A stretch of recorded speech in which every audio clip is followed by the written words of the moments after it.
তার একটি বড় পাপ হচ্ছে সুদ খাওয়া, সুদ নেওয়া, সুদ দেওয়া, সুদের সাক্ষী থাকা, সুদের অঙ্ক কষা। রাসূল সাল্লাল্লাহু আলাইহি ওয়াসাল্লাম বলেন, 7 শ্রেণীর মানুষ ধ্বংস হবে, ওরা জাহান্নামে যাবে। তার এক শ্রেণীর মানুষ হচ্ছে সুদ খায় যারা।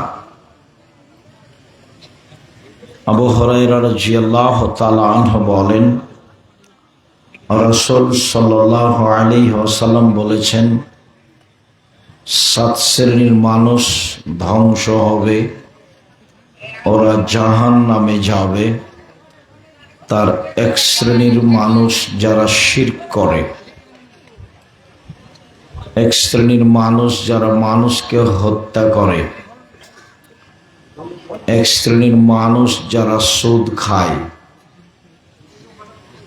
এক শ্রেণীর মানুষ যারা এতিমের সম্পদ অন্যায়ভাবে হরণ করে, এক শ্রেণীর মানুষ যারা মানুষের ওপরে অপবাদ লাগায়, মানুষের বদনাম করে, এরা সবাই জাহান্নামে যাবে।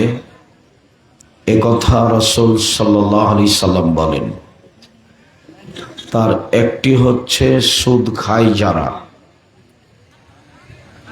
আল্লাহ তাআলা বলেন, ওয়াহাল্লাল্লাহুল বাই'a ওয়া হাররামা রিবা।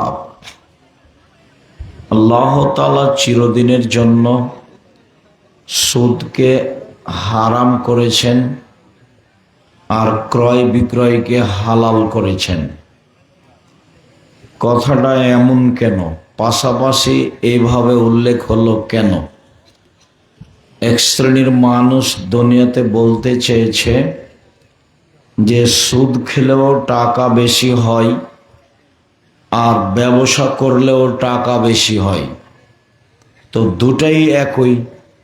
অতএব যদি ব্যবসা জায়েজ হয় তাহলে সুদও জায়েজ হতে হবে। কেন? সুদ খেলেও টাকা বেশি হয়, ব্যবসা করলেও টাকা বেশি হয়, তাহলে সুদ হারাম হবে, ব্যবসা হালাল হবে কেন? এই কথার উত্তরে আল্লাহ তাআলা বলছেন যে আল্লাহ সুদকে হারাম করেছেন আর ব্যবসাকে হালাল করেছেন। তো রহস্য কি? টাকা তো দুটাতেই বাড়ে, ব্যবসাতে বিনিময়ে বাড়ে। ব্যবসাতে বিনিময় মানে আমি 1 কেজি বেগুন কিনলাম, বিনিময়ে 30 টাকা দিলাম। এটা হলো ক্রয় বিক্রয়, লেনদেন। ব্যবসা লেনদেনে চলে, একটা দিয়ে একটা নিতে হয়।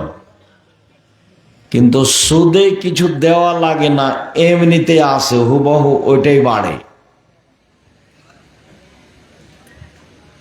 সুদ হারাম কেন? সুদ খেলে টাকার উপরে জুলুম করা হয় এই জন্য। কিভাবে? টাকার জন্ম হয়েছে বিনিময়ে ব্যবহারের জন্য, মুদ্রার জন্ম হয়েছে বিনিময়ে ব্যবহারের জন্য। বিনিময়, 5 কেজি চাউল কিনলাম, বিনিময়ে ডলার দিলাম। 10 কেজি গম কিনলাম, বিনিময়ে রিয়াল, দিরহাম, টাকা দিলাম। তাহলে মূলত মুদ্রা জন্ম হয়েছে কেন? বিনিময়ে ব্যবহার হওয়ার জন্য। তো মুদ্রা দিয়ে যখন মুদ্রা নেওয়া হবে, কোনো কিছু নেওয়া হলো না, বিনিময় হলো না, শুধু ওইটা দিয়ে ওইটা নিল, 100 টাকা দিয়ে 120 টাকা নিল, বিনিময় কিছু হলো না, তখন টাকার উপরে জুলুম করা হলো। কেন? টাকা এই জন্য জন্ম নেয়নি। টাকা কি জন্য জন্ম নিয়েছে? ওকে কিভাবে ব্যবহার করতে হবে? বোঝা যায় না মনে হয়? বিনিময়ে ব্যবহার করতে হবে। তো যখন টাকা নিয়ে টাকা দিয়ে টাকা নেওয়া হলো, তখন সেটা কি বিনিময় হলো? বিনিময় হলো না। তখন এই জিনিসটা আল্লাহ যে জন্য সৃষ্টি করেছেন টাকাকে, সেটা আর হলো না, তখন জিনিসটার প্রতি জুলুম করা হলো। তো যার উপরে জুলুম করা হয় সে থাকতে পারে না। আমাদের মা চাচিরা, বৌমা যদি একটু কাজ ভুল করে তো চাঁপাই নবাবগঞ্জের ভাষাতে বলে, আ দেখলে বেটি তোর মা তোকে কিছু শিখায়নি। এই কথাটা যদি কয়েকদিন হয়ে যায় তাহলে এই মেয়েটা খুব কষ্ট পাবে। তখন মনে করবে যে আমার শাশুড়ি আমার উপরে কি করছে? জুলুম করছে। এই কথা কেন বলে? তখন ধীরে ধীরে এটা দুর্বল হতে হতে এ আর থাকতে পারবে না। এ তখন চলে যাওয়ার পথ খুঁজবে, বাপকে বলবে, ভাইকে বলবে, এ সংসারও করবে না। স্বামীরও যদি মুখ খারাপ হয় তাহলে স্বামীরও সংসার করবে না। বহু দিনই বোনের আমার উপরে আপত্তি, অভিযোগ, আব্দুর রাজাক সাহেব আপনি তো আমাদেরকে দিনরাত বলছেন যে স্বামীকে মেনে চলতে হবে তিতা লাগলেও, স্বামীকে মেনে চলতে হবে মিঠা লাগলেও। কথা তো আপনার বুঝেছি, কিন্তু কেমনে তাকে আমি মেনে চলি? তার মুখ এত খারাপ, সে আমাকে এত অকথ্য ভাষায় গালি দেয় যে তার মুখখানের দিকে আমি তাকাতে পারি না, আমাকে খুব ঘৃণা লাগে। তা আমি কেমনে তাকে মেনে চলি? তো এখন কি করা যায়? আপনি তো আমার দিনী বোন, আমারও তো কিছু করার নেই। আমিও আপনার সহযোগিতা করতে চাই, কিন্তু শরীয়তের মাপে থাকা লাগছে। যখনই যাই তখন রাসূল যেটা মাপকাঠি দিয়েছে সেটাতেই যাওয়া লাগে। কি? রাসূল সাল্লাল্লাহু আলাইহি সাল্লাম যখন বললেন যে নবীগণ জান্নাতে যাবেন, শহীদেরা জান্নাতে যাবে, সিদ্দিক সত্যবাদীরা জান্নাতে যাবে, মহিলারাও জান্নাতে যাবে, আমরা এই সিরিয়ালে নেই। মহিলাদের দাম অনেক বেশি, তারা অনেক দামি বস্তু। দেখেন না হয়, এক, নবীগণ জান্নাতে যাবেন, দুই, শহীদেরা জান্নাতে যাবে, তিন, সত্যবাদী সিদ্দিকীরা জান্নাতে যাবে, চার, মহিলারা জান্নাতে যাবে। তখন আল্লাহ রাসূল এই পর্যন্ত বলে থামলেন না। যেমন বললেন যে মহিলারা জান্নাতে যাবে, তখন আরো তিনটা কথা বললেন। এক, আল আউদ, স্বামীর সাথে প্রেম বিনিময়ে, কথাবার্তায় নরম সুলভ আচরণের, ভালোবাসায় খুব আবেগ নিয়ে কথা বলে স্বামীর সাথে, ব্যবহারে খুব ভালো। যে স্বামীর সাথে খুব ভালোভাবে চলে, এক। দুই, আল অদুদ, যে বেশি বেশি সন্তান দিতে পারে। তিন, আল আল আল আইদ এলাল জৌজে, কোনো সময় যদি স্বামী অসন্তুষ্ট হয় তাহলে স্বামীর হাত ধরে বলে, যতক্ষণ পর্যন্ত আপনি আমার উপরে খুশি না হবেন ততক্ষণ পর্যন্ত আমি কোনো কিছু খাবো না। আপনি আগে খুশি হন, হ্যাঁ তোমার উপরে আমি খুব খুশি, যা হয়েছে হয়েছে, তাহলে আমি কিছু খাবো, নইলে খাবো না। তা আপনি তো আমার দিনী বোন, বলেন তো আমার এখানে কি করার আছে? রাসূল সাল্লাল্লাহু আলাইহি ওয়াসাল্লাম তো এইভাবেই বললেন। আবার দেখেন, রাসূল সাল্লাল্লাহু আলাইহি সাল্লাম বলছেন যে খায়রুন নিসায়ে, সবচেয়ে ভালো মহিলা কারা? সবচেয়ে ভালো মহিলা এক, আল অদুদ, স্বামীর সাথে প্রেম বিনিময়ে ভালোবাসায় আবেগী যারা। দুই, আল অদুদ, বেশি সন্তান দিতে পারে যারা। তিন, আল মুআতিয়াত, স্বামীকে সান্ত্বনা দিতে পারে যারা। চার, আল মুআসিয়াত, স্বামীর সাথে সমবেদনায় ব্যথিত যারা। স্বামী কোনো ব্যাপারে কষ্ট পেলে স্ত্রীও কষ্ট ভোগ করে। স্বামী কোন জম্মেলুনি জম্মেলুনি, তুমি আমাকে কম্বল দিয়ে জড়িয়ে ধরো, খাসি তোলা নাফসি, আমার যে কি হয়, আমি মরে যাই নাকি, আমি খুব ভয় পাচ্ছি। কি হলো? আমি গাড়ে হিরাই ছিলাম, হঠাৎ কে যে আসলো, আমাকে চেপে ধরলো, ধরে বলছে পড়েন। আমি বললাম পড়তে জানি না। আবার আমাকে চেপে ধরলো, আমাকে বললেন পড়েন। আমি বললাম পড়তে জানি না। আবার আমাকে চেপে ধরে বলছেন পড়েন। আমি বললাম পড়তে জানি না। তখন আমাকে বলছে ইকরা বিস্মি রব্বিকাল্লাযী খালাক, খালাকাল ইনসানা মিন আলাক, ইকরা ওয়া রাব্বুকাল আকরাম। এখন খুব ভয় পাচ্ছি আমি। এই অবস্থায় তাড়াহুড়া করে বাড়ি চলে এসেছেন।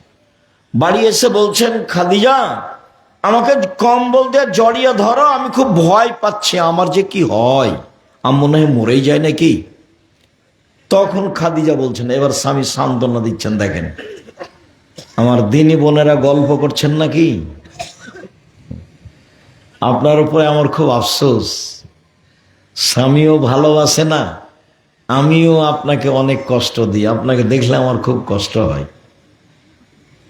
দোকানপাট তো লেগেছে আল্লাহর রাস্তায়, দোকানপাটের সাথে বক্তব্যের জালসার কোনো সম্পর্ক নাই, এটা হলো কিয়ামতের লক্ষণ।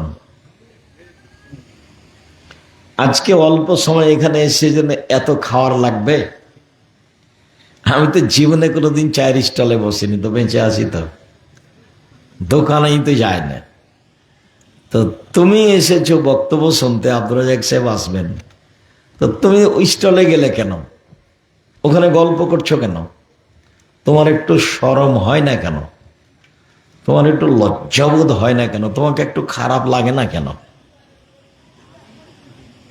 দোকানে বসে ঘন্টার ঘন্টা কাটাচ্ছেন আপনি, আর দোকানে টিভি আছে, ল্যাংটা মেয়ে নাচছে, এইটা আপনি কেমনে সহ্য করেন? এইটা আপনাকে খারাপ লাগে না কেন? নির্বাচন করতে করতে করতে একবারে ভিতরটা কুকুর শ্রীগালের মতো হয়ে গেছে, হায়ানা প্রাণীর মতো হয়ে গেছে। দোকানে বসে আর বদনাম আর বদনাম, বেটি ছেলে দেখা, ল্যাংটা বেটি ছেলে দেখা, এই হলো জীবন। মানুষের জীবনে চারটা জরুরি কাজ, চারটা জরুরি কাজ। 1 নম্বর 5 ওয়াক্ত সালাত, 2 নম্বর হালাল রুজি, 3 নম্বর কোরআন তেলাওয়াত, 4 নম্বর আড্ডা পিটা নিষেধ, চিরদিনের জন্য হারাম। আড্ডা পিটা একটা, দোকানে বসে আড্ডা পিটা, কোনো এক জায়গাতে বসে 4জন 5জন গল্প করছে, বদনাম করছে। আর একটা আড্ডা পিটা একাই, কেউ নাই, বড় মোবাইলে ল্যাংটা বেটি ছেলে দেখছে, ঘন্টার ঘন্টা রাত পার হয়ে যাচ্ছে। ওদিকে তোমার বোনও দেখে, এখানে তুমি দেখো, আর এমন সমাজ হয়েছে ওই ঘরে তোমার মাও দেখে, এই ঘরে তোমার বাপও দেখে, গোটা বাড়িতে জেনাই শয়লা বন্যা।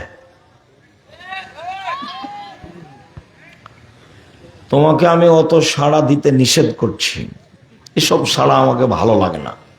তার মানে এই সাড়া কেন, তোমাকে এই কথা খারাপ লাগে না কেন? তুমি এ থেকে লজ্জাবোধ মনে করে ভারী হও না কেন? তুমি এটা খুশি মনে করছো কেন? তোমার হাতে বড় মোবাইল আছে, তুমি এটাকে ভারী মনে করো না কেন? তোমার এটা শরম বোধের কারণ হয় না কেন? তোমাকে এটা খারাপ লাগে না কেন? তোমাকে এটা ঘৃণা লাগে না কেন? তোমার শরীরে কি সবই পুজ, একটুকু রক্ত নেই? এটা তো তোমাকে বলছি, তোমারই চরিত্র খারাপ। তোমাকে আমি ইতর শ্রেণীর মানুষ মনে করি, তোমাকে আমি ইতর শ্রেণীর মানুষ মনে করি, একবারে নিম্ন শ্রেণী। কেন? এই জন্য আমি তো তোমাকে কতদিন বলেছি ভালো পড়াশোনা করো করো, তো তোমার হাতে মোবাইল কেন? মোবাইল যারা তৈরি করেছে তোমাকে ধ্বংস করার জন্য করেছে। এর আশীর্বাদ যা, অভিশাপ তার চেয়ে লক্ষ গুণ বেশি। তো তোমাকে ধ্বংস করার জন্য করেছে। তুমি আব্দুল্লাহর বক্তব্য শুনে দেখো, তাহলে তুমি ধরা পড়বা যে তোমার কাছে এটা কেন খারাপ লাগে না। খারাপ তো লাগা উচিত। তার মানে তোমার ভিতরটা একবারে পেশাব পায়খানার মতো হয়ে গেছে, ও কোনো কাজ করে না, প্রতিক্রিয়া নাই তার। সম্মানিত দিনী বোন, আপনার সাথে কথা বলছিলাম একটু, সেটা হলো এই যে খাদিজা বলছেন, আল্লাহ নবী বলছেন, খাদিজা আমাকে কম্বল দিয়ে জড়িয়ে ধরো, কম্বল দিয়ে জড়িয়ে ধরো, আমার যে কি হয় আমি ভয় পাচ্ছি, আমি মনে হয় মরেই যায় নাকি। তখন আল খাদিজা বলছেন রাদিয়াল্লাহু তাআলা, এক কাল্লা, কখনো নহে, সান্ত্বনা দিচ্ছেন, কাল্লা কখনো নহে, অসম্ভব, এটা হতে পারে না, আপনি মরবেন না এখন, এটা হতে পারে না, কখনো নহে, আল্লাহে, আল্লাহর কসম, আল্লাহে, আল্লাহর কসম, আল্লাহে, আল্লাহর কসম, লাইফিজুকাল্লাহ তাআলা, আল্লাহ আপনাকে অপমান করবেন না।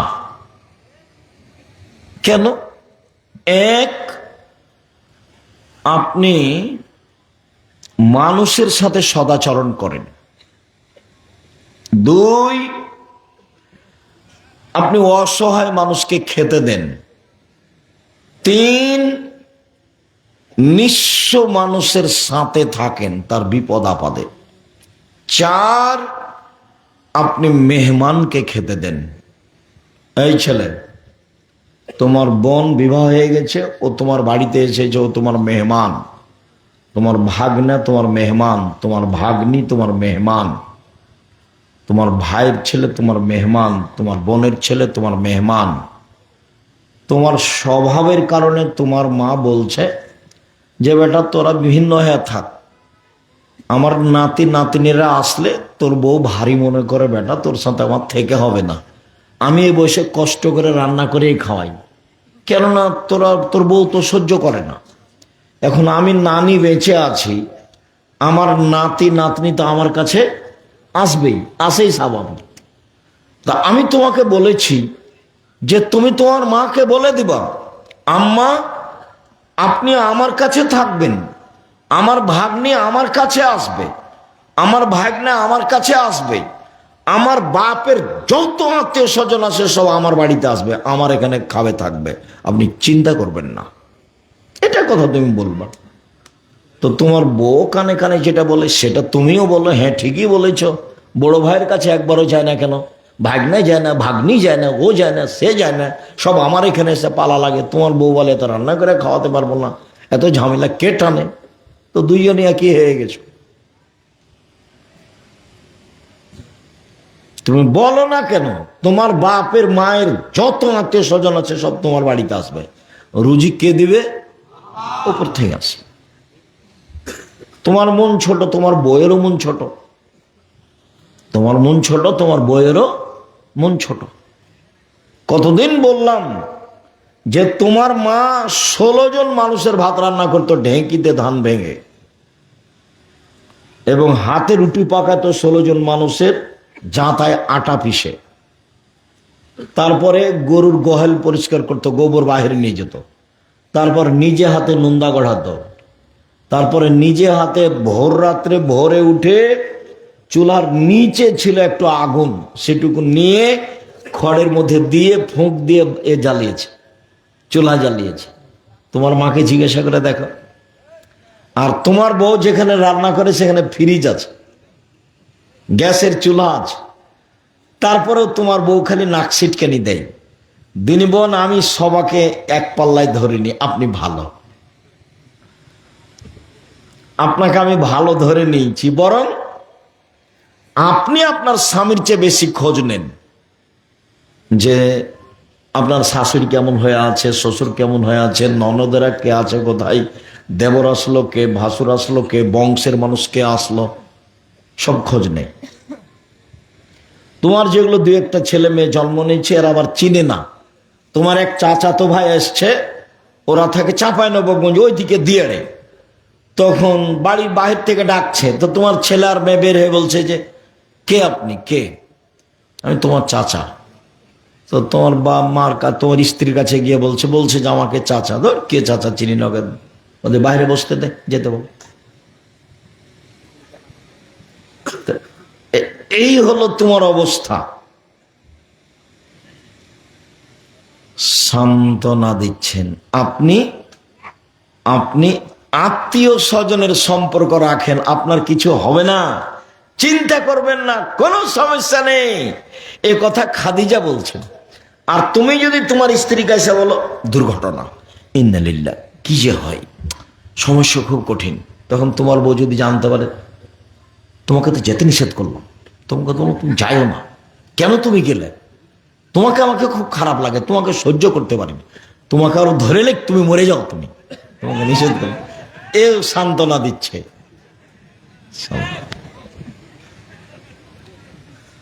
রাসূল সাল্লাল্লাহু আলাইহি সাল্লাম বলছেন যে সবচেয়ে ভালো নারী, এক, স্বামীর সাথে প্রেম বিনিময়ে ভালোবাসায় আবেগী যারা, দুই, বেশি বেশি সন্তান দিতে পারে যারা, তিন, বিপদ আপদে স্বামীকে সান্ত্বনা দিতে পারে যারা, চার, যে কোনো সমস্যায় স্বামীর সাথে সমব্যথী যারা। আল্লাহ রসুলের মুখের ভাষা, আমি কি আবার বলবো? মানে এই চারটা গুণের ভিত্তিতে একজন মহিলা কি হতে পারে, ভালো হতে পারে। এবার আল্লাহ রসুল বলছেন খায়রুন নিসায়ে, সবচেয়ে ভালো মহিলা, এক,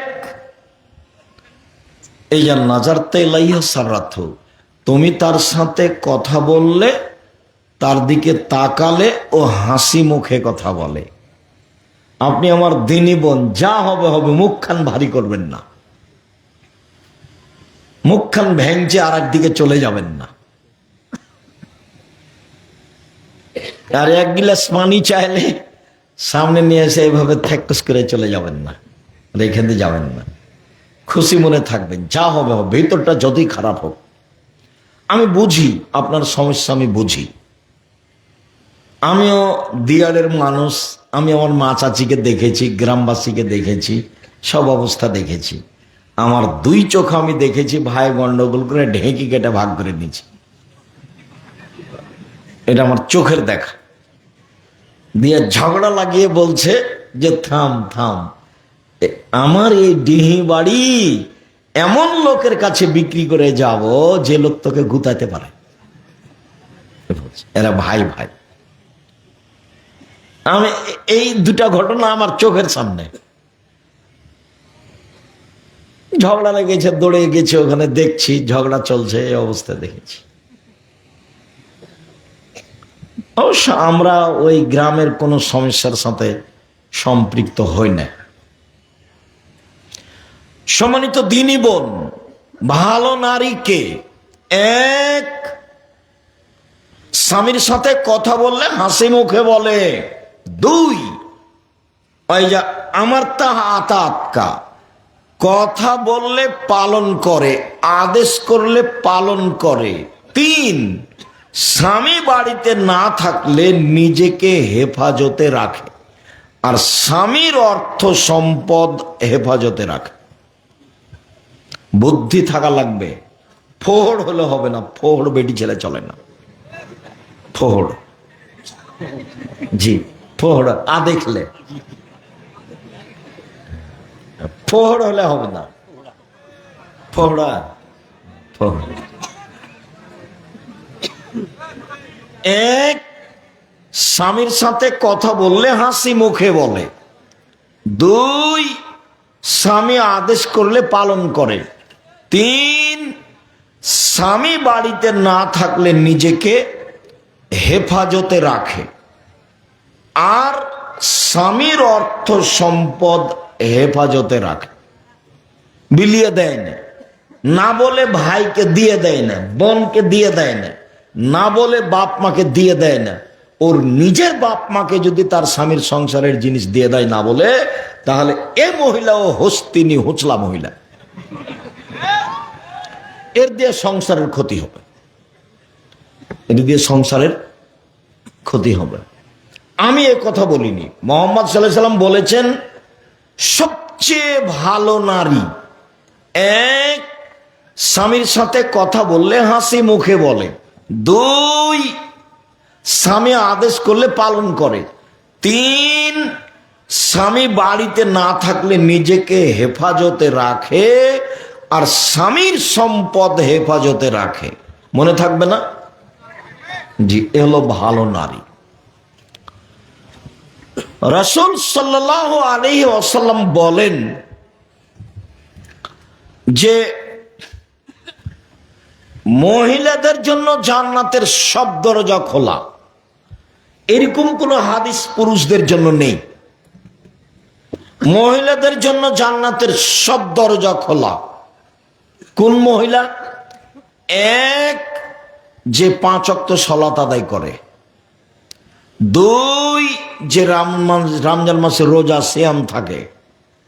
তিন, যে স্বামীকে মেনে চলে, তিতা লাগলেও মিঠা লাগলেও। চার,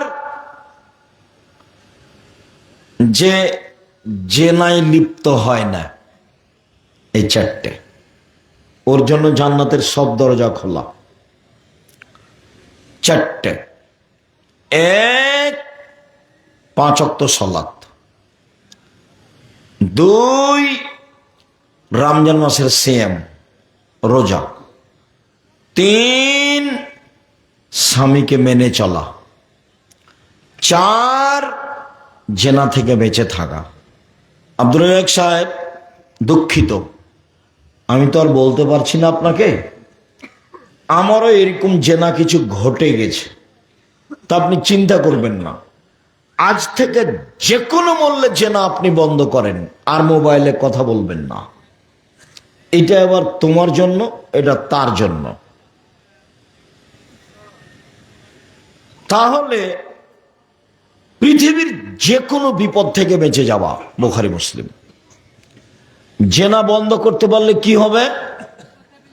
পৃথিবীর যে কোনো বিপদ থেকে বেঁচে যাবে। দুই, জেনা বন্ধ করতে পারলে কালকে বিচারের ছায়াতলে, বিশেষ ছায়াতলে থাকার সুযোগ হবে। তিন, জান্নাতুল মাওয়া পাওয়া যাবে। আল্লাহ তাআলা বলছেন ওয়ানাহান নাফসা আনিল হাওয়া ফাইনাল জান্নাতা হিয়াল মাওয়া। কেউ যদি নিজেকে অন্যায় থেকে ঠেকাতে পারে, আমি আল্লাহ তাকে জান্নাতুল মাওয়া দিব। যেটা ঘটেছে ঘটেছে, ওর জন্য আস্তাগফিরুল্লাহ ওয়া আতুবু ইলাইহি। এখন থেকে একবারে শক্ত হাতে জেনা ঠেকাতে হবে। 3 শ্রেণীর মানুষের সাথে আল্লাহ বিচারের মাঠে কথা বলবেন না। 3 শ্রেণীর মানুষের সাথে আল্লাহ বিচারের মাঠে কথা বলবেন না। এক, টাকনুর নিচে পায়জামা প্যান্ট লুঙ্গি পরে যে। দুই, মিথ্যা কথায় দায়িত্ব পালন করে যে। হেড মাওলানা, headmaster, principal, vice chancellor, chairman, member, MP, মন্ত্রী, ডিসি, এডিসি, জেল সুপার, যে যেখানে দায়িত্ব পালন করে কথা মিথ্যা বলে। এ যদি আজীবন হজ করে আর লক্ষবার যদি উমরা করে, আল্লাহ তার সাথে বিচারের মাঠে কথা বলবেন না। 3, বেশি বয়সে জেনা করে যে, তার সাথে আল্লাহ কথা বলবেন না। 3 শ্রেণীর মানুষের সাথে আল্লাহ কথা বলবেন না। 1, বলো দেখি, টাকনুর নিচে পায়জামা প্যান্ট লুঙ্গি পরে যে, তার সাথে কোনো কথাই নাই, যাও হজ তুলে রাখো, শিকাই তুলে রাখো, হজ লাগবে না। 2, বলো, মিথ্যা কথায় দায়িত্ব পালন করে যে, সমাজের যারা দায়িত্বশীল, মিথ্যা কথা বলে, ধোঁকাবাজ, প্রতারণা দেয়, হজ করে এসেছে সব মিথ্যা কথা বলে। 3, বেশি বয়সে জেনা করে যে, এদের সাথে আল্লাহ বিচারের মাঠে কথা বলবেন না। সে যত বড়ই পরহেজগার হোক না কেন, যত বড়ই দিনদারি দেখাক না কেন, তার সাথে কোনো কথাই নেই আল্লাহর। সম্মানিত দিনী বোন, আপনাদের কত সম্মান। আল্লাহ তাআলা পুরুষকে বলছেন, শোনো, আল্লাহ রাসূল বলছেন, শোনো, তুমি যে মানের খাও, তুমি তোমার স্ত্রীকে সে মানের খাওয়াবা। 2, তুমি যে মানের কাপড় পরো, তোমার স্ত্রীকে সে মানের পরাবা। 3, স্ত্রীকে কখনো কটু কথা বলবা না, স্ত্রীকে গালি দিতে পাবেন না, এভাবে মারা হবে না, কটু কথা বলা হবে না, ঠোঁটটা কালো এ কথা বলা হবে না, রংটা কালো এ কথা বলা হবে না, তোর বাপ টাকা দিতেছে টাকা দেয়নি এ কথা বলা হবে না,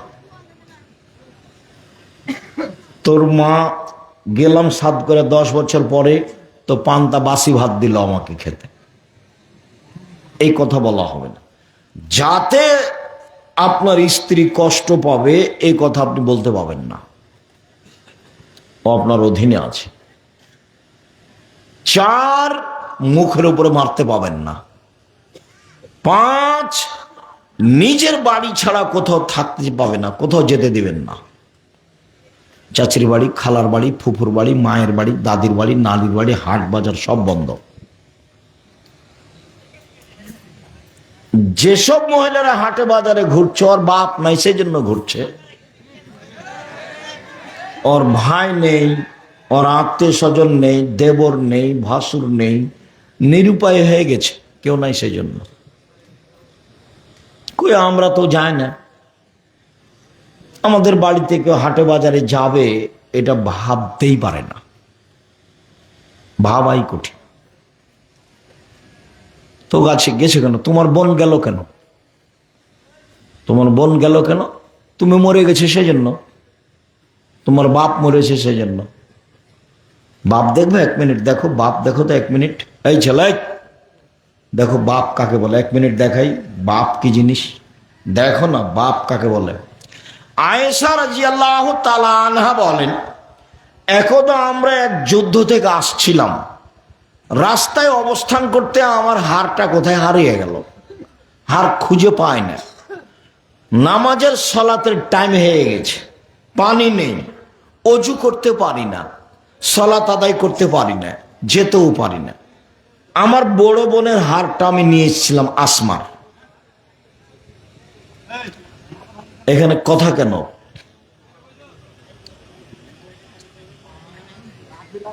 আর সেটা নয়, আপনাদের ব্যবস্থাপনা, আসলে ব্যবস্থাপনা মনে হয় অল্প, এখানে বসার জায়গা নাই মনে হয় নাকি? আর একটু ঠান্ডা তো। এই ছেলে পিছনে জায়গা আছে বসার?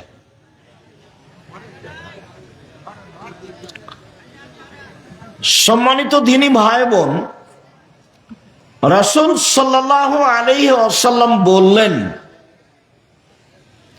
1, যে মানের খাচ্ছ সে মানের খাওয়াবা। 2, যে মানের পড়ছো সে মানের পড়াবা। 3, কটু কথা বলো না। 4, মুখের উপরে মারো না। 5, নিজের বাড়ি ছাড়া কোথাও থাকতে দিও না। যেতে দিও না। ডুলি বিবি শব্দ গত বছর বলে গেছি, কোথায় যেন ডুলি বিবি শব্দ এমন ভাবে ভুলে যেতে হবে যে 20 বছর পরে যদি কেউ বলে ডুলি বিবি, তাহলে কেউ যেন জিজ্ঞাসা করে ডুলি বিবি কি জিনিস, তাই কি, সেটা যেন ডিকশনারিতে দেখা লাগে। এমন ভাবে ভুলে যেতে হবে, ডুলি বিবি শব্দের মুখে পেশাব করে দিতে হবে। ডুলি বিবি নেই, চিরদিনের জন্য হারাম। যেমন থুবড়া চিরদিনের জন্য হারাম। বিবাহের আগে যে ক্ষীর খাওয়ায় গ্রামবাসী এসে, বরং তা আমাটা, এগুলো সব চিরদিনের জন্য হারাম। চাঁপাই নবাবগঞ্জ জেলাতে বিবাহের কোনো একটা কাজ জায়েজ তা আমার জানা নাই। বিবাহের শুরু থেকে নিয়ে শেষ পর্যন্ত চাঁপাই নবাবগঞ্জ জেলাতে কোনো একটা কাজ জায়েজ এ কথা আমার জানা নাই, আমি যতদিন বৈঠকে বসেছি। বউ দেখা থেকে নিয়ে ওকে, বউকে বায়না করে, কি করে ভাইজান, বউ বায়না করে আসে, সবাই মিলে গেছে, ভালো করে খেয়েছে, যে টাকাটি দিয়েছে বলছে যে বেটি ছেলে তোমার নাম কি, বলে ফাতেমা, টাকাটা গুনো তো দেখি। সবাই মিলে দেখেছে, ওর মুখ খান থেকে বলছে যে বায়না করলাম। ধর্ম পাগল হয়ে গেছে। ধর্ম চাঁপাই নবাবগঞ্জের হাওয়াই লাড্ডু, দোনো হাত में চায় খালে, দোনো হাত में जो चाय उसको खाले जो चाय उसको छोड़ते। 15-20 জন গেছে বউ বায়না করতে। এখন ওইটা উঠে গেছে, এই বেকুফ বোকা ছেলেগুলো 3-4 জন বন্ধু নিয়ে গেছে মেয়ে দেখতে, ওকে আংটি পরাবে সেই জন্য। এখন ওই দেখে এসব ওই ওকে নিয়ে ব্যস্ত, এই তুই কেমন দেখলি রে, ওই তুই কেমন দেখলি না। এরা আবার একেবারে নিচে নেমে গেছে। আমি যে এক টোকাকে বলেছি যে তোমাকে আমি ইতর শ্রেণীর মানুষ মনে করি, আর তোমার তো জন্মসূত্রেই ত্রুটি। কি আব্দুল রাজাক সাহেব, জন্মসূত্রেই ত্রুটি মানে? হ্যাঁ অবশ্যই।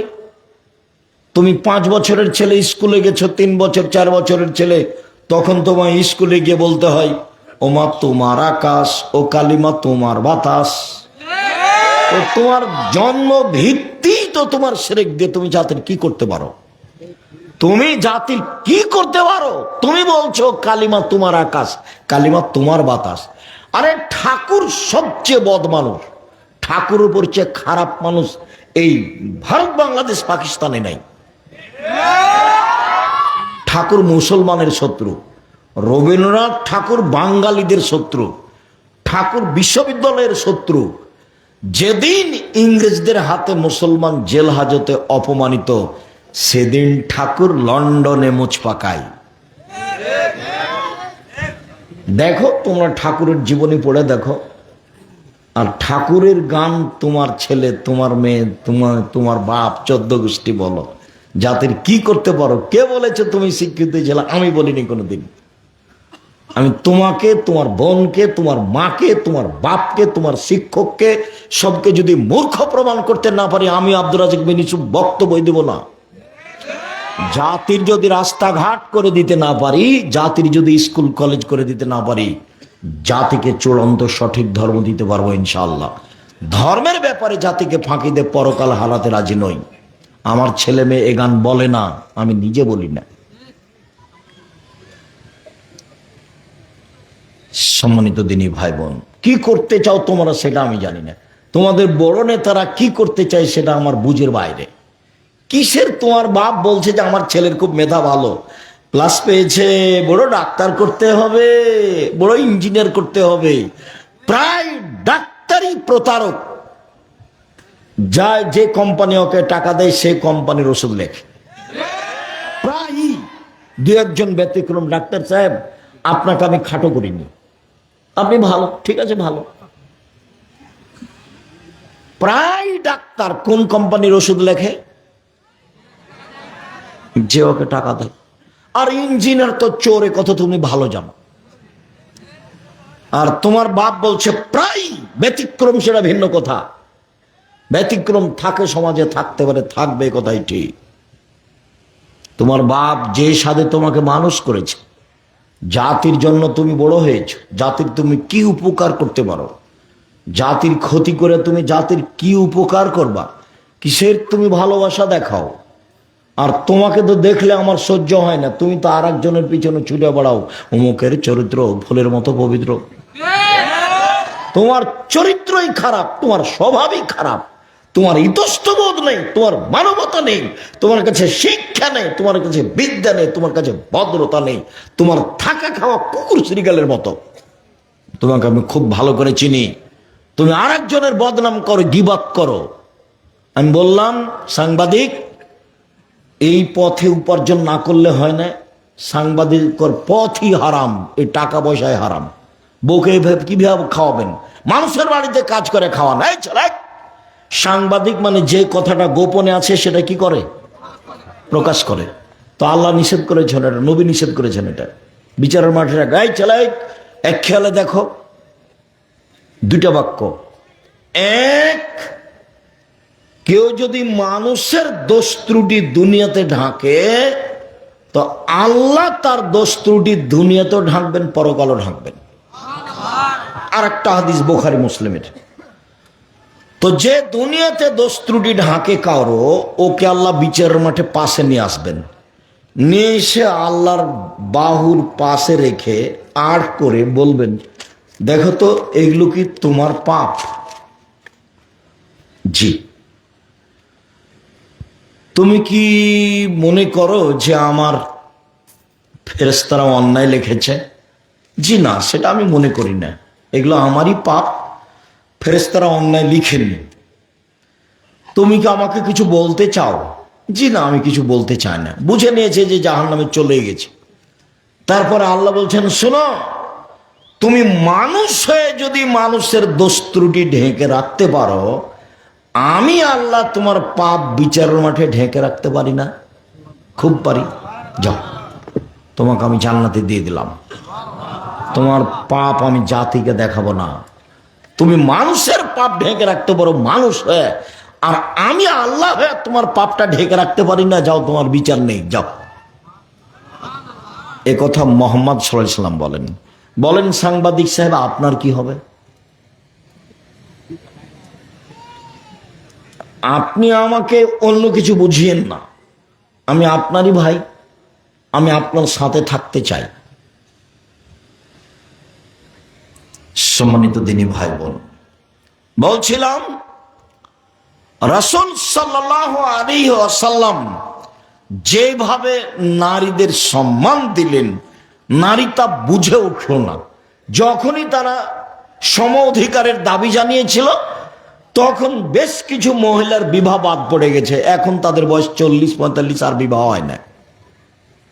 বহু মহিলা, হাজারো হাজার মহিলা বাংলাদেশে আছে যার বিবাহ হচ্ছে না। ও এখন ইস্টাবলিশড হতে চাই, ইস্টাবলিশড হতে চাই। ওকে কে বললো এটা কথা? ওকে কে এটা শিখালো? আল্লাহর নবী বিদায় ভাষণে বলছেন, পৃথিবীর মানুষ শুনে রেখো, হাজারো লক্ষ জনতার সামনে আমি বলে যাচ্ছি, তোমরা মহিলাদেরকে, স্ত্রীদেরকে বাড়িতে নিয়ে এসেছ আল্লাহর নিরাপত্তায়, বেয়ামানিল্লাহ। তার থাকার নিরাপত্তা তুমি দিবা, তার খাওয়ার নিরাপত্তা তুমি দিবা, তার জীবিকা নির্বাহের নিরাপত্তা তুমি দিবা, যা কিছু লাগে সব নিরাপত্তা তুমি দিবা। দুই, ওয়াস্তাহলালতুম বিফুরুজিহিন্না বিকালিমাতিল্লাহ, মহিলার সাথে মিলন, স্বামী স্ত্রী মিলন বৈধ করেছ আল্লাহর আদেশে। তিন, ওয়ালাহুন্না আলাইকুম কিসওয়াতুহুন্না ওয়া রিজকুহুন্না, খাবার দায়িত্বে তুমি, তাদের খাবার দায়িত্বে তুমি, তাদের পোশাকের দায়িত্বে তুমি। তো তার রুজির দায়িত্ব আল্লাহ নবী কার হাতে চাপালেন? স্বামীর হাতে। তার কাপড়ের দায়িত্ব কার উপরে চাপালেন? স্বামীর হাতে। তো ও কেন বুঝলো যে আমাকে চাকরি করতে হবে? কেন বুঝলো? তখন বুঝেছে। তো এখন যেখানে যায় সেখানে পুরুষে তাকে ধাক্কা মারে, ওটা পড়বে, ও তো ভিন্ন জিনিস। আর এ তো ভন্য জিনিস, যার জন্য সমাজে জেনা বেশি হয়ে গেল। এ তাহারা জোড়া তাহারও জাল হেমারে, গাধা যেমন গাধীর সাথে মিলে লজ্জা জানে না, ষাঁড় যেমন গাভীর সাথে মিলে লজ্জা বুঝে না, মানুষ তেমন খোলা মাঠে জেনা করবে, লজ্জা বুঝবে না। চোখের জেনা হচ্ছে চোখে দেখা, কানের জেনা হচ্ছে কান দিয়ে শোনা, হাতের জেনা হচ্ছে হাত দিয়ে ধরা, পায়ের জেনা হচ্ছে এই পথে চলা, মুখের জেনা হচ্ছে কথা বলা, অন্তরের জেনা হচ্ছে পরিকল্পনা করা। তুমি বলো, তুমি মোবাইলে কত জেনার গল্প করো? তুমি নিজেকে বলো, এখন ওই বোকা মেয়েটাকে বলতে বলো। আরে বোকা ছেলে, তুমি মনে রেখো, তুমি যে মেয়ের সাথে কথা বলো, ওই মেয়ে আরো 5 জনের সাথে কথা বলে। ও মানে ও খারাপ। ওই মেয়েরও বোঝা উচিত যে তুমি যে এক মেয়ের সাথে কথা বলো, তুমিও হাজারো মেয়ের সাথে কথা বলো, তোমার চরিত্রই খারাপ, তোমার স্বভাবই খারাপ। এই জন্য আমি তোমাকে বলি, তুমি ইতর শ্রেণীর মানুষ, নিম্ন শ্রেণীর মানুষ। 4টে কাজ: 5 ওয়াক্ত সালাত, হালাল রুজি, কোরআন তেলাওয়াত, আড্ডা পিঠা হারাম, জান্নাত হবে ইনশাল্লাহ। ইনশাল্লাহ। রুজি 4 ভাবে: 1 দিন মজুরি, সন্ধ্যায় টাকা শেষ, মরলেই বাস, কোনো ঝামেলা নেই। 2 চাকরি, 25 দিনে টাকা শেষ হবে, 5 দিন ধার কর্জ করে চলবে। চাকরি সাধারণত এইরকমই। 3 জমি চাষ, সমান সমান না হয় লস, জমি চাষ। 4 ব্যবসা। তখন আল্লাহ রাসূল বলছেন, পৃথিবীর মানুষ শুনে রেখো, সত্যবাদী বিশ্বস্ত ব্যবসায়ীরা নবীর সাথে জান্নাতে থাকবে। পয়সা উপার্জন করে নবীর সাথে জান্নাতে থাকা যায়, দুনিয়াতে নবীর সাথে থাকার সুযোগ নেই। তবে একটা খুবই কঠিন, একটা সহজ, থাকা যায়। একটা হলো সরাসরি থাকা যাবে নবীর সাথে জান্নাতে। সেটা কি? বিশ্বস্ত ব্যবসায়ী যারা ফাঁকি দিয়ে আম বিক্রি করে না, বড়গুলো উপরে রেখেছে, ছোটগুলো নিচে রেখেছে। বলেন তো ভাইজান, এই কি বিশ্বস্ত? শয়তান, এ হলো শয়তান, এ হলো শয়তান, তোর অন্তর খারাপ। পৃথিবীর মানুষ শুনে রেখো, ইন্না ফিল জাসাদে মুজগা, ইজা সালাহাত সালাহাল জাসাদু কুল্লুহু ওয়া ইজা ফাসাদাত ফাসাল জাসাদু কুল্লুহু আলা ওয়া হিয়াল কলব। মানুষের শরীরে একটা অংশ রয়েছে, সে অংশ যদি ভালো থাকে লোকটা সবেই ভালো, সে অংশ যদি খারাপ হয়ে যায় তাহলে লোকটা সবটুকুই খারাপ। মনে রেখো, সেটাই অন্তর। যার অন্তর ভালো তার সবই ভালো, যার অন্তর খারাপ তার সবই খারাপ, যার ভিতর ভালো তার সবই ভালো, যার ভিতর খারাপ তার সবই খারাপ। ধোঁকাবাজ ও কি বিশ্বস্ত ব্যবসায়ী, ও কি বিশ্বস্ত ব্যবসায়ী। আর যত কিছু আছে, জমির আল আল বুঝেন তো, প্রতি বছরই 4-6 অঙ্গল করে ও কাটে, এ বাড়ায় আর ও কাটে দিয়ে মনে করে আমি কিছু করলাম। আচ্ছা, 50 বছরে কতটুকু কাটতে পারে ভাইজান? 1-2 হাত হতে পারে। তারপরে কি হতে পারে? আপনি আল কাটা ছোট করলেন কেন? আপনি বুঝতে পারেন যে আমি মুনাফেক? বুঝতে পারার তো কথা নাকি ভাইজান? বুঝতে পারার কথা যে আমি কি মুনাফেক, ধোঁকাবাজ, প্রতারক। আমি তাহাজ্জুদ পড়ি। কে বলল আপনি তাহাজ্জুদ পড়েন? আপনি জমিতে গিয়ে সামান্য একটু কোদাল দিয়ে কেটে রেখেছেন, আপনি জানছেন যে এটা কাটা ঠিক হচ্ছে না। আমার নানা জমিতে ধান কাটতে যেত সবচেয়ে পরে, দিয়াড়ে বাড়ি তো, আইল নাই, এখন কিছু আইল হয়েছে। তো আমার নানি বলতেন যে সবাই যে ধান কেটে নিল, তুমি কখন যাবা? ধান কাটতে যাবা না? তো বলছে, আমি আগে ধান কাটবো না, সবাই কেটে নেই তারপরে কাটবো। কেন? আমি আগে কাটতে যদি কারো একটা থোপ বেশি কেটে, থোপ বুঝেন, কারো যদি একটা ধানের থোপ আমি নিয়ে নিই তো তার জবাব তুই দিবি না আমাকে দেওয়া লাগবে। এই জন্য ধান আমি জমিতে আগে কাটতে যাব না। তাই আপনি বলেন আপনার অবস্থা কি? বহুদিন বলেছি, সদাচরণ আলোচনায় বলা আছে, ধোঁকাবাজি করে জুয়াচুরি করে, জালিয়াতি করে, মানুষকে অপমান করে, মানুষকে খাটো করে, মানুষকে জেল হাজতে দিয়ে, ক্ষমতা দেখিয়ে, দাপট দেখিয়ে, দলীয় দাপট দেখে 1 মিনিট বাঁচতে চাইবেন না। 1 মিনিট। সাবধান, যত জুলুম বেশি হবে তত ধ্বংস হওয়ার সময় কম হবে। আপনাদের নেত্রীর সময় মাত্র 45 মিনিট। জুলুম যত বেশি হবে তত কম হবে ধ্বংসের সময়। ফেরাউনের 2-3 মিনিট হবে। আর আদ সামদ আস্তে আস্তে নাই। ইন্নালিল্লাহ, কি বিদ্যুৎ চমকে উঠেছে নেই। ওরা সবচেয়ে বেশি খারাপ। আদ সামদ সবচেয়ে বেশি খারাপ, পৃথিবীতে সবচেয়ে বড় জালেম, ধোঁকাবাজ, আল্লাহ রাসূলের বিরোধী। ওরা সবচেয়ে বড় খারাপ। ওকে যখন আল্লাহ ধরলেন, এমন ধরা ধরলেন, বাস নেই। ফেরাউন তো ডুবে পানি খেয়ে মরে মরে মরলো, ডুবলো, মরলো, ডুবলো, কয়েক মিনিট লাগলো। আর আপনাদের নেত্রীর 45 মিনিট। জুলুম করে ক্ষমতা দেখে বাঁচতে চাইবেন না, সেটা ছোট হোক আর বড় হোক। এই ছেলে, ছোট জুলুম কি? মরিচ চলার কাছে 100 মরিচ নিয়েছো, তোমার হাতে দেখি তোমার মরিচ কেমন। একটা হাতে মরিচ আছে, দাঁড়ি পাল্লা হয়ে গেছে, বলো তো এটা কোথায় রাখবা? তুমি তোমার ব্যাগে বা তোমার পাল্লাতে যদি রাখো তাহলে তুমি জালেম, তুমি সীমা লঙ্ঘনকারী, তোমারও বিচার হবে। একটা ছাগল যদি একটা ছাগলকে গুতা মেরে থাকে, মানুষের তো বিচার হবে, হবে ওই ছাগলেরও বিচার হবে। একথা আমি বলিনি, একথা মুহাম্মদ সাল্লাল্লাহু আলাইহি ওয়াসাল্লাম বলেছেন। সম্মানিত দিনী ভাই বোন, মহিলারা বুঝতে পারেনি যে আমাদের মান মর্যাদা কত বেশি। তো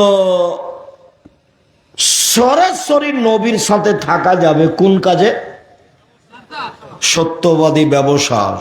সৎভাবে ব্যবসা করবে যে, সে সরাসরি নবীর সাথে থাকতে পারবে, অন্য কিছু লাগবে না। এটাই অনেক বড়।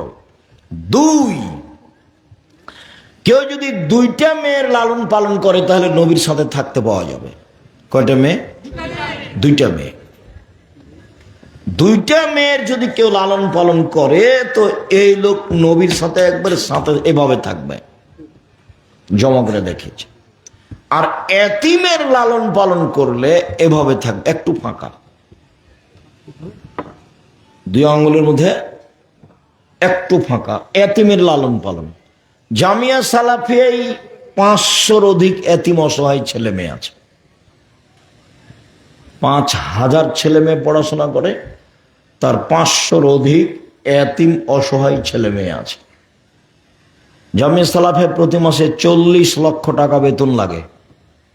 বলছে আমরা তো বোলাহাটের মানুষ, কোনোদিন তো 10 টাকাও দিইনি। আমি না দিই, কেউ দেয়, নাহলে এসব চলে কিভাবে? একটা ব্যাপার না, 500 জন অসহায় ছেলে মেয়ে, তাদের রুজি কি উপর থেকে পড়ে যায়?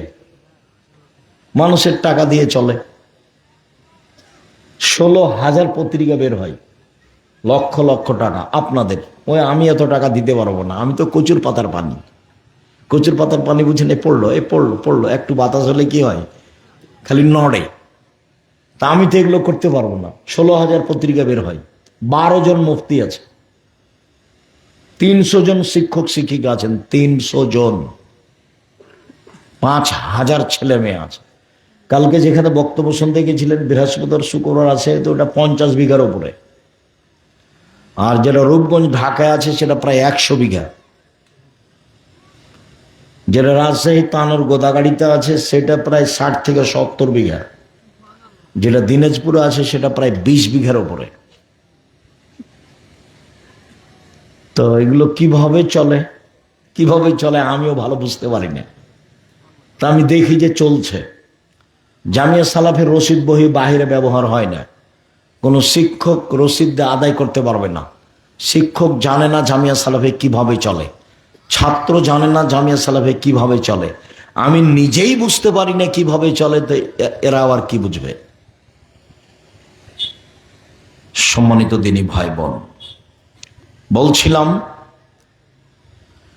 এতিম লালন পালন করলে জান্নাতে থাকা যাবে নবীর সাথে, তবে একটু ফাঁক। আর দুইটা মেয়ের লালন পালন করলে একবারে একসাথে। তবে আজকে একটা জিনিস শুনলাম আব্দুর রাজাক সাহেব, যে একেবারে নবীর সাথে থাকা যাবে একটা কাজে সরাসরি, সেটা কি?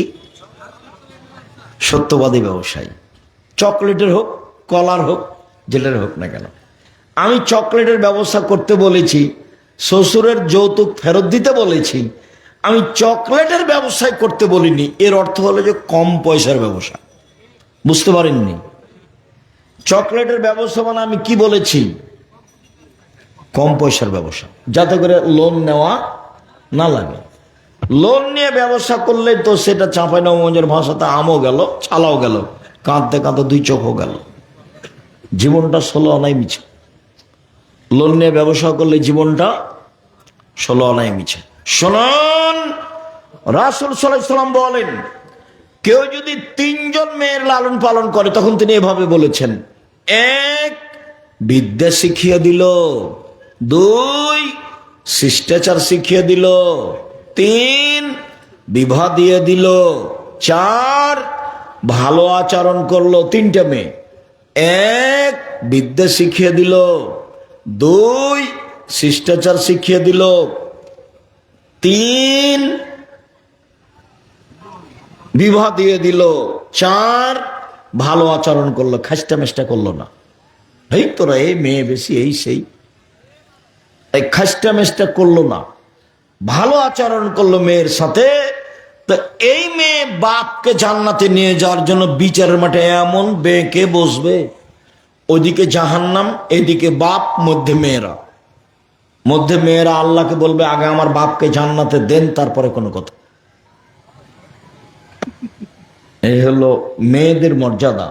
ওরা তো বুঝে না, ওরা মনে করছে যে আমাদের ইস্টাবলিশড হতে হবে, আমাদের চাকরি করতে হবে, আমাদের অধিকার নিতে হবে। এই জন্য আব্দুল্লাহ আম্মা লিখেছে, সম অধিকার নয়, মর্যাদা চাই। সম অধিকার নয়, কি চাই? মর্যাদা চাই। দেখো, শিক্ষা বনাম জাহেলিয়াত, কেন হবো অবরোধবাসিনী? বেগম রোকিয়া বলেছে মহিলারা অবরোধবাসিনী। তাই রহনপুর ট্রেন স্টেশনের ঘটনা, কোন জায়গার ঘটনা, রহনপুরের খাস নয়, পার্বতীপুরের হতে পারে, কি 10-12 জন মহিলা হজে যাবে, ঢাকা যাবে, তোর ট্রেনে যাবে, বাসের রাস্তা তখন নেই, তেমন নেই বললেই চলে। তো এখন পর্দা করে, তো তোর দেবর বা ভাসুর বা কেউ ওরাকে স্টেশনের এক জায়গাতে বসিয়ে ওপর দিয়ে একটা বড় চাদর দিয়ে ঢেকে রেখেছে সবটিকে। তখন স্টেশন মাস্টার এসে পা দিয়ে লাথি মেরে দেখছে, এগুলো কিসের বস্তা, এগুলো কিসের বস্তা। পর্দাকে ব্যঙ্গ করছে কে বলেন তো দেখি? বেগম রোকিয়া। টিট মাস্টার কি করছে? মনে করছে যে এগুলো কি ঢাকা আছে, বস্তা। তখন স্টেশন মাস্টার বলছে, এগুলো কিসের বস্তা গো, এগুলো কিসের বস্তা। এটা পর্দাকে ব্যঙ্গ করছে কে? বেগম রোকিয়া।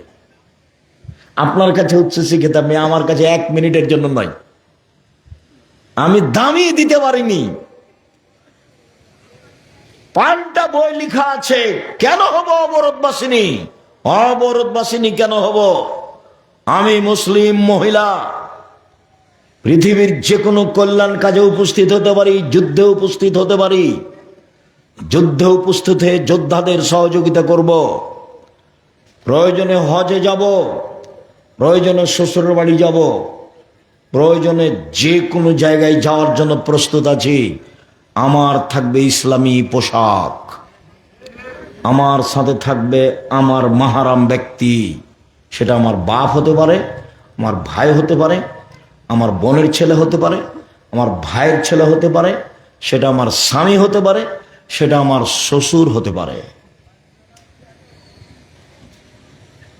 এক সফরে 3 জন মহিলা গেছে আর ওর ভাই, তোর ভাই একবার হালকা পাতলা, তোর ভাই খুব কাঁদছে যে আমার বোনদেরকে নিয়ে কি হবে, কেমনে আমরা আরাফার মাঠে থাকবো, মিনার মাঠে থাকবো, আমি একা মানুষ, আমার 3 জন বোন।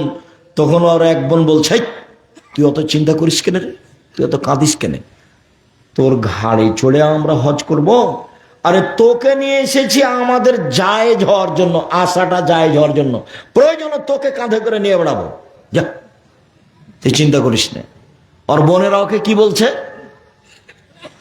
প্রয়োজনে তোকে কাঁধে করে নিয়ে বেড়াবো, তোর কাঁধে চড়ে হজ করতে আসিনি, তোকে নিয়ে এসেছি কেন বলেন তো দেখি, কেন নিয়ে গেছে তাকে? ওদের যাওয়াটা জায়েজ হওয়ার জন্য। ও থাকলে এখন ওদের হজে যাওয়াটা কি হয়েছে, জায়েজ হয়েছে। ও মাহারাম, তোকে এই জন্য নিয়ে এসেছি, তোর কাঁধে চড়ে আমাদের হজ করতে হবে, এই জন্য আসেনি, কাঁদিস না। সম্মানিত দিনী ভাই বোন, বলছিলাম মহান আল্লাহ বলেন, ইয়ামহুকুল্লাহুর রিবা ওয়া ইউরবিস সাদাকাত, সুদ মানুষের টাকাকে কমিয়ে দেয়, দান মানুষের টাকাকে বেশি করে দেয়। আল্লাহ নবী বলেছেন, ইন্না রিবা ওয়াইন কাসরা, সুদ যদিও টাকাকে বেশি করে, ফাইনা আকিবাতু হিলা তাসরিন লাকাল্লিন, সুদের ফলাফল হলো নিঃস্ব। যারা সুদ খায় তারা একদিন ভিক্ষুক হবে, হতেই হবে। হয় সে ভিক্ষুক হবে, না হলে তার ছেলে হবে, না হলে তার ছেলে হবে। সুদ খেলে তাকে ভিক্ষুক হতে হবে, এ কথা আল্লাহ বলেন, এ কথা আল্লাহর নবী বলেন। আল্লাহ বলেন তার টাকা পয়সা কমে যাবে, আল্লাহর রাসূল বলেন ও নিঃস্ব হয়ে যাবে। মহান আল্লাহ বলেন, পৃথিবীর মানুষ চক্রাহারে সুদ খায় না। মুহাম্মদ সাল্লাল্লাহু আলাইহি সাল্লাম বিদায় হজে বললেন, পৃথিবীর মানুষ শোনো, জাহেলি যুগের যত নীতি ছিল সব আমি দুই পায়ের নিচে রেখে ডলে দিলাম। পৃথিবীর মানুষ শোনো, জাহেলি যুগের যে সুদ প্রথা ছিল সেইটা আমি পায়ের নিচে রেখে ডলে দিলাম। আর প্রথম সুদ বাতিল করলাম আমার চাচার সুদ। আমার চাচা আব্বাসের যত সুদের লেনদেন আছে সব বাতিল করে দিলাম। ওর তো বাপ বেঁচে নেই, মোহাম্মদ সাল্লাল্লাহু আলাইহি ওয়াসাল্লাম বাপ ছিলেন কি বেঁচে? উনি কার বলবেন, তখন কার উপর দিয়ে হাত দিয়েছেন? চাচার। নিজের তো টাকা পয়সা নেই, নিজের সুদ নাই, কিচ্ছু নাই, ওটাকে তো নিজে তো নিঃস্ব মানুষ।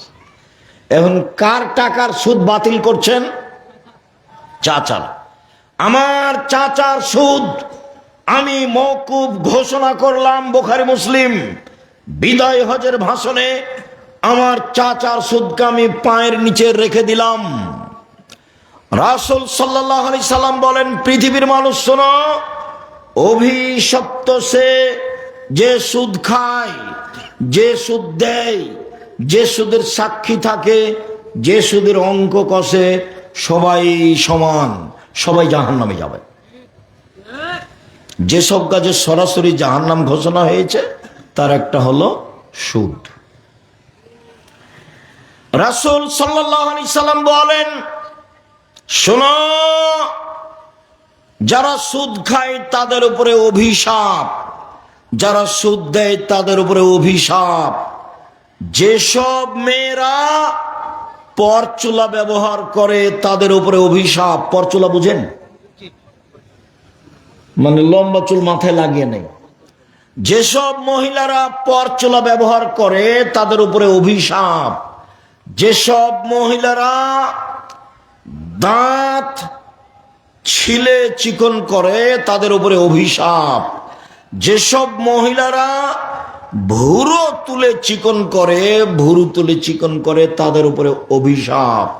যেসব মহিলারা ওই হাতে উল্কি করে নেয় তাদের উপরে অভিশাপ। যেসব মহিলারা পুরুষের পোশাক পরে, জুতা স্যান্ডেল প্যান্ট পরে তাদের উপরে অভিশাপ। ওদেরকে বাড়িতে ঢুকতে দিও না।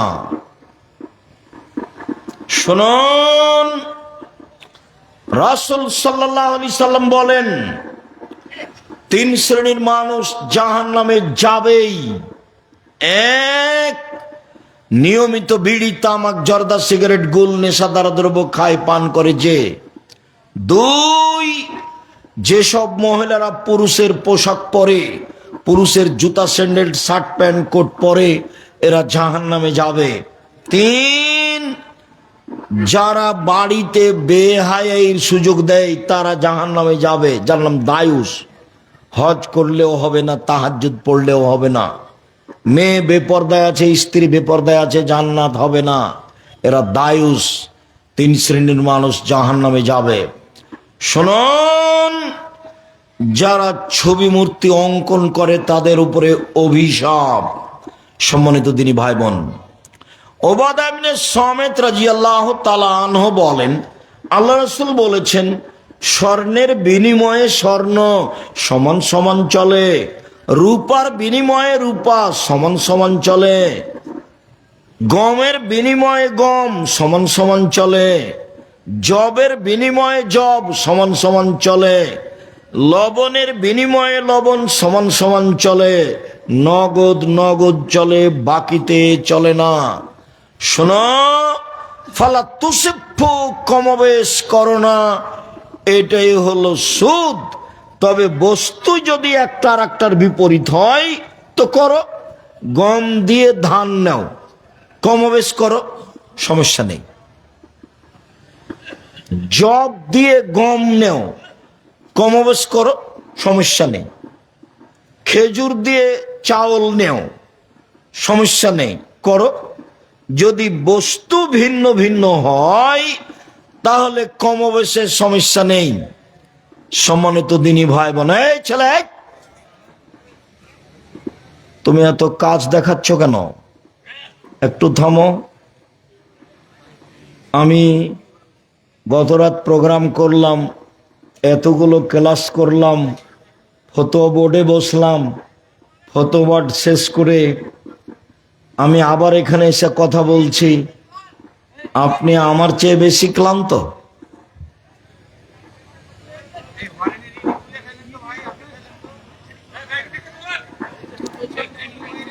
সম্মানিত দিনী ভাই বোন, বলছিলাম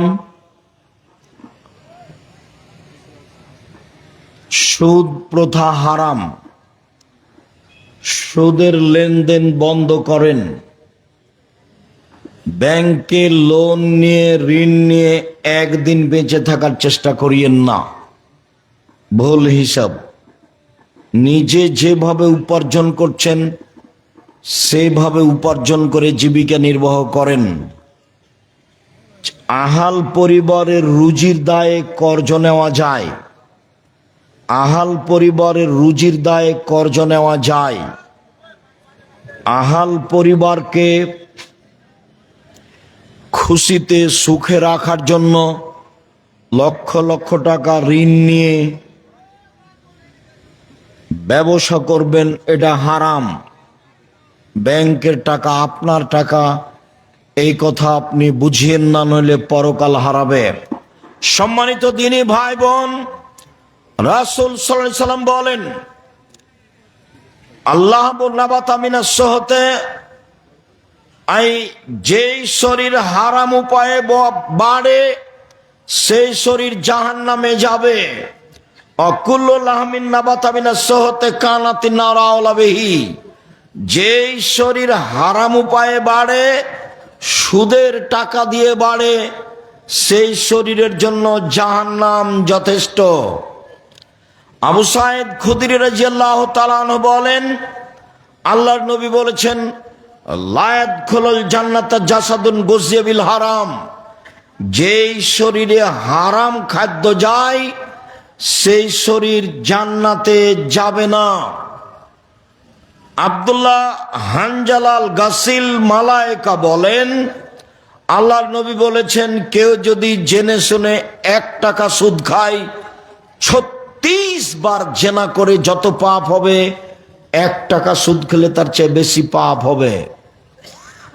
রাসূল সাল্লাল্লাহু আলাইহি সাল্লাম বলেন, কেউ যদি 1 টাকা জেনে শুনে সুদ খায়, 36 বার জেনা করলে যত পাপ হবে, 1 টাকা সুদ খেলে তার চেয়ে বেশি পাপ হবে। জেনাই তো মহাপাপ। 3 শ্রেণীর মানুষকে দুনিয়াতে হত্যা করতে হবে, মেরে ফেলে দিতে হবে।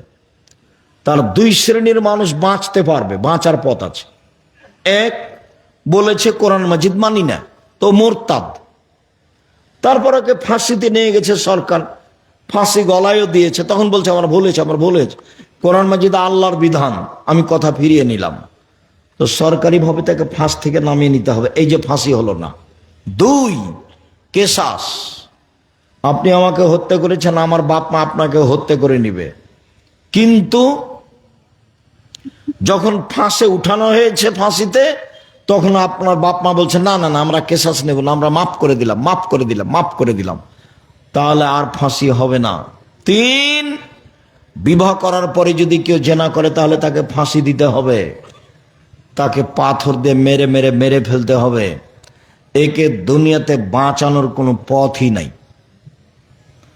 বিবাহ করার পরে কোনো মহিলা কোনো পুরুষ যদি জেনা করে তাহলে দুনিয়াতে তার বেঁচে থাকার কোনো পথ নেই, কোনো পথই নাই।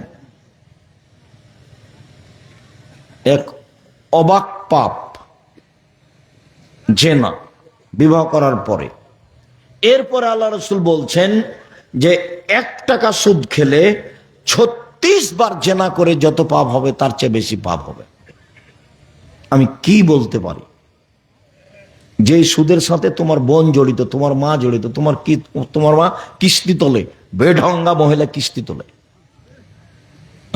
তোমার সহযোগিতা না থাকলে কিস্তি তোলে কেমনে? কয়দিন পরে তোমার বাড়ি খান্ড বিক্রি হয়ে পালিয়ে যেতে হবে। ও তো বাড়ি নিয়ে নেবে। কি ভাইজান, বাড়ি নেবে না? ও বাড়ি নিয়ে নেবে। তো কিস্তি উঠালছে মানে একদিন কি হবে? বাড়িও শেষ হয়ে যাবে। সুদের ফলাফল নিঃস্ব, সুদের ফলাফল ভিক্ষুক। দিন মজুরি করে খাবেন, সমস্যা নেই। চাকরি করে খান, সমস্যা নেই। ছোট থেকে ছোট ব্যবসা করে খান, সমস্যা নেই। সুদ খায়েন না, সুদ নিয়েন না, সুদে সবকিছু হারাবে। রাসূল সাল্লাল্লাহু আলাইহি সাল্লাম বলেন, আর রিবা সাবুনা জুজান আইসা রাহেন করা জুলুম্মাহু। সুদের পাপের 70টা ভাগ রয়েছে, ছোট থেকে বড়, বড় থেকে ছোট। সবচেয়ে ছোট ভাগ হলো মার সাথে জেনা করলে যেমন পাপ হয়। নাউজুবিল্লাহ মিন যালিক। একে নামাতে নামাতে নামাতে আল্লাহ রাসূল কোথায় নিয়ে চলে গেলেন? নিচে নিয়ে যেতে যেতে যেতে কোথায় নিয়ে চলে গেলেন? সুদের পাপের 70টা ভাগ আছে, তার ছোট ভাগ হলো মার সাথে জেনা করলে যেমন পাপ হয়। এ কি জিনিস? সুদ কি জিনিস? অবাক কথা। এইখানে আসলে একটা কথা মনে পড়ে। আল্লাহ রাসূল বলছেন, আমার উম্মত ইহুদি খ্রিস্টানের সাথে মিশে যাবে চাল চলনে, পোশাক পাতিতে, কথাবার্তাতে, অফিস আদালতে, কোর্ট কাচারিতে, খাতা কলমে, খাওয়া পড়াতে। ইহুদি খ্রিস্টানের সাথে মিশে যাবে। ডান হাতের বিঘত যেমন বাম হাতের সমান। আবার বলছেন যে ডান পায়ের জুতা যেমন বাম পায়ের সমান, একবারে সমান সমান মিশে যাবে। এই কথা বলার পরে এবার নিচে নামতে লাগলেন। নিচে নামতে নামতে নামতে বলছেন যে আমার উম্মত ইহুদি খ্রিস্টানের সাথে এমন ভাবে মিশে যাবে, তারা যদি মায়ের সাথে জেনা করে থাকে তো আমার উম্মতও করবে। কিসে? ওই যে দেখো না, তোমার মাথা তো উপরে চুল আছে, চতুর্দিক ছোট ছোট করা আছে, চাঁচা আছে। এখানে কত ছেলে আছে, তোমার বাপ নাই? এই ছেলে, তোমার মাথার চুল এমন কেন গো? তোমার বাপ নাই? তুমি এতিম। চলে আসো জামিয়া সালাফে জানুয়ারিতে মাস, জানুয়ারি 1 তারিখে আসো। তোমার লালন পালনের জিম্মেদার জামিয়া সালাফে ইনশাআল্লাহ। তোমার বাপ নাই যে? তারপর মাথার চুল শিক্ষকরা ঠিক করে কেটে দেবে, তারপর পোশাকাতি ঠিক করে দিবে। আমি তোমাকে কষ্ট দিইনি, আমি যে তোমার মাথার চুল এমন কেন, তোমার গায়ে জামা কাপড় এমন কেন, তোমার নখটা বড় কেন? নবীদের বৈশিষ্ট্য 10টি, নবীদের খাসলাত 10টি, নবীদের অভ্যাস 10টি, সব নবীর। এক, এ ফল্লাহ, দাড়ি বড় করতে হবে। কেটে ফেলাও হারাম, চেঁচে ফেলাও হারাম। চেঁচে ফেললে চোখের পাওয়ার কমে যাবে, চেঁচে ফেললে স্ত্রী মিলনের ক্ষমতা কমে যাবে, চেঁচে ফেললে মহিলাদের সাদৃশ্য হবে, তখন গজব নাজেল হবে। দাড়ি ছোট করাও যাবে না, চেঁচে ফেলা যাবে না। এটা নবীদের বৈশিষ্ট্য, নবীদের খাসলাত।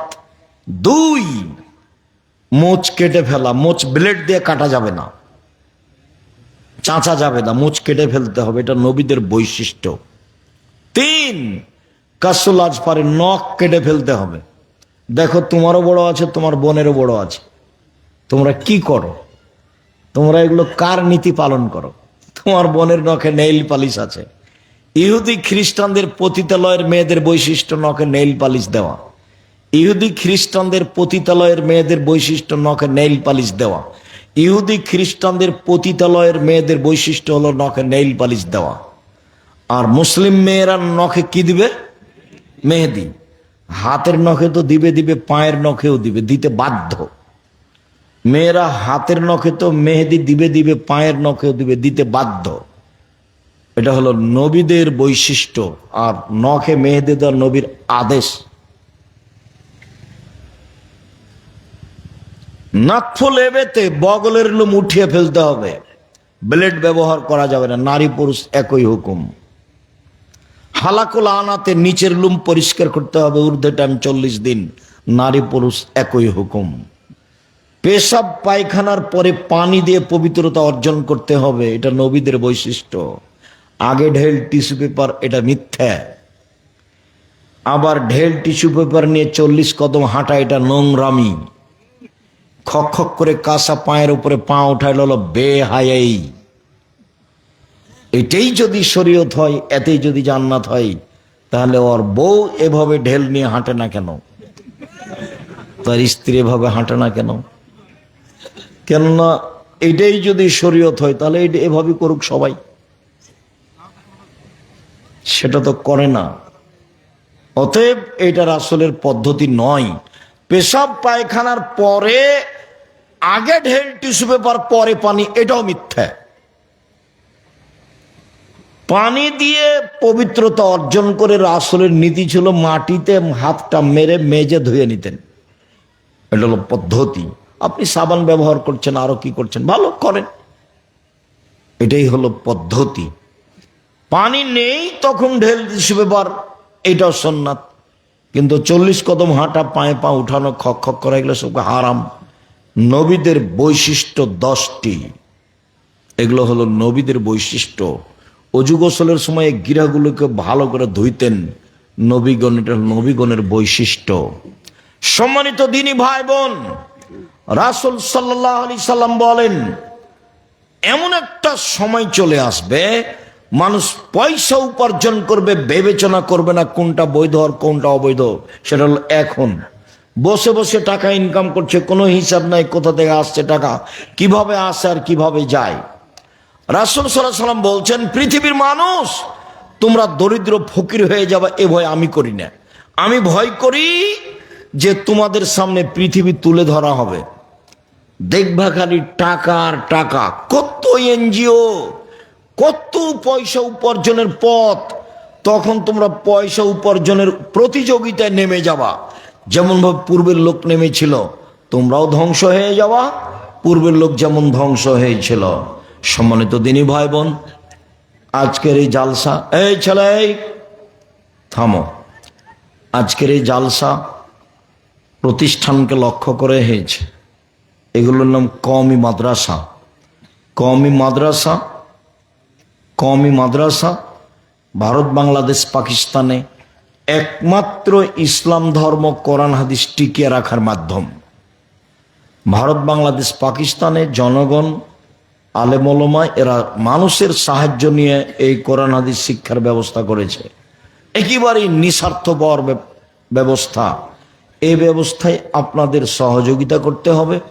আপনারা এই মাদ্রাসা আপনাদের ইচ্ছা মতো দেখে শুনে সহযোগিতা করে গড়ে তোলার চেষ্টা করবেন অবশ্যই। 3টে পথে জান্নাত সহজ। 1, সচ্ছল অসচ্ছল অবস্থায় দান করলে। মাদ্রাসায় কেউ 10,000 করলো, আমি করলাম 10 টাকা, আমি গরিব মানুষ ও ধনী মানুষ, ও যে ফল ভোগ করবে আমিও সেটা করব। সচ্ছল অসচ্ছল অবস্থায় দান করলে জান্নাত সহজ। রাগ দিয়ে কোনো কাজ নেবেন না।